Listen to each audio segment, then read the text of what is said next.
Bonjour à tous, c'est David. En préparant ce podcast, je me suis posé une question toute simple. Est-ce que moi je prends encore des résolutions en début d'année? Et surtout, est-ce que je les tiens vraiment? En y réfléchissant honnêtement, je me suis rendu compte que comme beaucoup de gens, il m'est déjà arrivé d'en prendre et de les abandonner assez vite. Et puis il y a eu un déclic. Ce déclic, je l'ai eu en discutant avec Lisa, une adhérente à un cours du midi. On parlait justement des résolutions de début d'année et je lui ai expliqué les miennes. Et elle m'a simplement dit, le plus important, c'est d'être précis dans ses résolutions. Cette phrase m'a marqué parce que c'était simple, évident, et pourtant souvent oublié. C'est à ce moment-là que j'ai eu cette envie d'en faire un podcast, et surtout d'aller plus loin, d'approfondir les recherches, de regarder ce que disent les études, et de comprendre ce qui fait vraiment la différence entre une résolution qu'on tient et une autre qu'on ne tient pas. Parce que chaque année, des millions de personnes prennent de bonnes résolutions, mais pourtant, près de 80% d'entre elles abandonnent dès le premier mois. Alors aujourd'hui, on va voir ensemble comment faire différemment. Premier point fondamental, la précision. La plupart des résolutions échouent parce qu'elles sont trop vagues. Je veux être en meilleure forme, je veux manger plus sainement, je veux être plus productif. Le problème, c'est que notre cerveau ne sait pas quoi faire de ces phrases. Les recherches en psychologie montrent que des objectifs précis, mesurables et concrets augmentent fortement les chances de réussite. C'est le principe des objectifs SMART. Par exemple, au lieu de dire « je veux lire plus », on dira « je lis 20 minutes par jour ». À partir de là, il n'y a plus de flou. Soit c'est fait, soit ça ne l'est pas. Et cette clarté change tout. Deuxième point essentiel, ne pas voir trop grand, trop vite. Beaucoup de résolutions échouent parce qu'elles sont irréalistes. On veut changer toute sa vie en quelques semaines. Les études en sciences comportementales montrent que les objectifs progressifs découpés en petites étapes sont bien plus efficaces que les grands changements brutaux. Pourquoi ? Parce que chaque petite victoire renforce la motivation et donne une sensation de progression. Par exemple, si ton objectif est de te remettre au sport, commencer par 5 ou 10 minutes est souvent bien plus efficace que de viser directement 5 séances par semaine.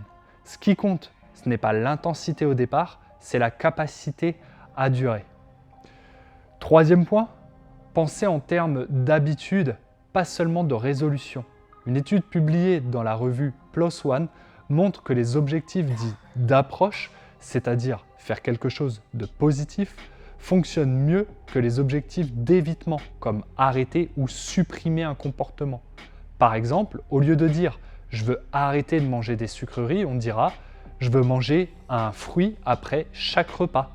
Le cerveau résiste moins quand on ajoute une habitude positive plutôt que quand on lutte frontalement contre une habitude existante.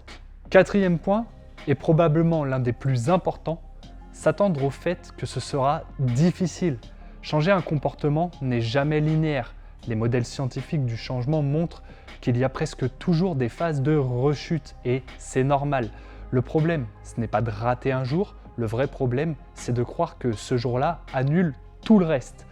Les chercheurs recommandent de voir ces écarts non pas comme des échecs, mais comme des informations qui permettent d'ajuster sa stratégie.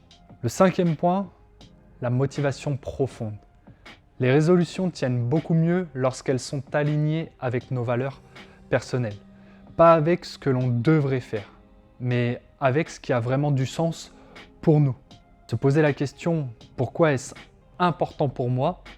Pas pour les autres, pas pour l'image, mais pour moi.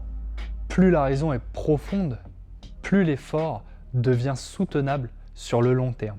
En dernier point, le système. Tenir ces résolutions ne repose pas uniquement sur la volonté, mais sur l'environnement que l'on met en place. Le suivi via un carnet ou une application ou un rappel augmente fortement l'engagement. Modifier son environnement aussi. Réduire les tentations, faciliter l'accès aux bonnes habitudes et enfin le soutien social. Partager un objectif avec quelqu'un ou le faire à plusieurs augmente nettement les chances de réussir. Si je devais résumer en quelques points, pour tenir ces résolutions, Il faut être précis, viser petit mais durable, transformer les objectifs en habitudes, accepter les difficultés, aligner ses choix avec ses valeurs et s'appuyer sur un système, pas seulement sur la motivation. Et finalement, peut-être que la meilleure résolution, ce n'est pas d'en prendre beaucoup, mais d'en prendre une seule et de la tenir vraiment. C'était David pour Physique Gym. Bonne journée.